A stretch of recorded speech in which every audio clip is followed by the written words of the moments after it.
Thank you, Mr. Chairman. First of all, let me thank you for at least an attempt to balance and to measure the discussion. In order to get answers, we have to be able to have some flow of respect back and forth. So thank you for attempting to do that. Secretary Mullin, I'm a balls and strike kind of guy. I get the impression that you are too. So I'm going to treat it that way. And my line of questioning will be, I'll assume that you're going to tell the truth and you're going to do the right thing, as I'm going to be honest in my questions and try to return the favor.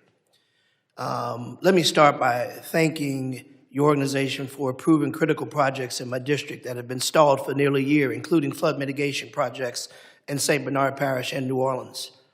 These types of mitigation projects are critical to communities in my district of South Louisiana, where we can still see destruction caused by Hurricane Katrina.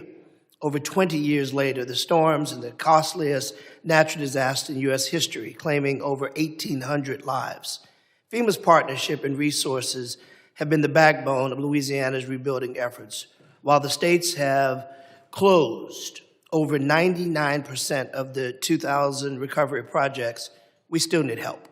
We have projects that are still waiting for resources. Mr. Secretary, the City of New Orleans and the Joint Infrastructure Recovery Program, JIRR, is a comprehensive FEMA-funded initiative to repair some 10,000 blocks of streets, drainage systems damaged by historic floods and storms.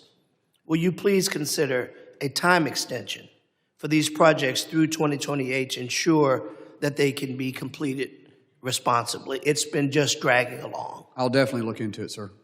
And any effort that you can will be greatly appreciated. Additionally, the state of Louisiana submitted time extensions and I'll get back to you on that too, what we come up with. Okay. And what is the holdup and why, if we do or if we don't, what the reason is. Fair enough. Additionally, Louisiana submitted time extensions for 43 other Katrina-related infrastructure and facilities recovery projects across South Louisiana. These projects face extraordinary challenges beyond grantees' control, including COVID-19 disruptions and construction firms' capacity supply chain. They were held up. Will you please also consider time extensions for these last few Katrina projects? Yes, sir. I'll definitely look into it. And once again, I'll get back to you with our findings on it. Fair enough. Finally, I'd like to bring to your attention the impact of the recent Jones Act waiver on the American mariners.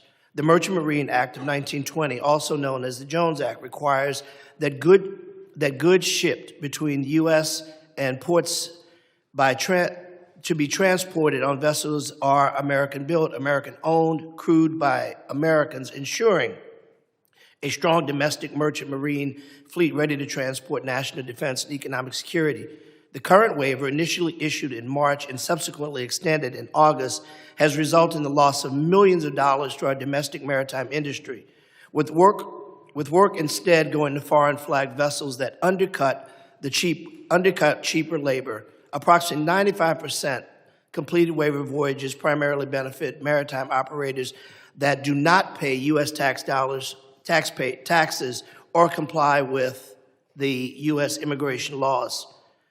If there's time, if there's a way, can you assist with advancing issues to address these?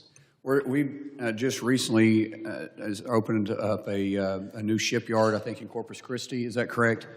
In Galveston, I'm sorry. And what we've seen, sir, I haven't seen the millions of dollars lost, because we're seeing that there was a huge backlog of product needing to move to the inland waters, and we didn't have the flagships, the vessels, and the crews to be able to get to them. And so right now, until we can get the ships built that can be flagged inside the United States, and we don't want to do any harm. The Jones Act, I have no issue with the Jones Act. Okay, with no disrespect, I have 43 seconds, and I think you've answered me, and I appreciate that. And notwithstanding, we can get into the particulars of if it was $1 million, it was 10 million, whatever.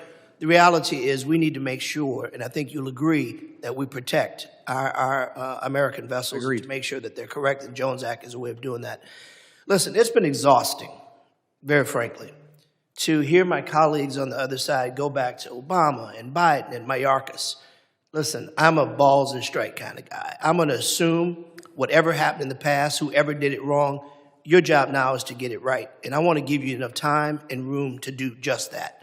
Let me ask you a final question in my final 5 seconds. Mr. Secretary, the agents and officers who shot Miramar Martinez and killed Renee Good and Alex Prenti, are they still working for DHS?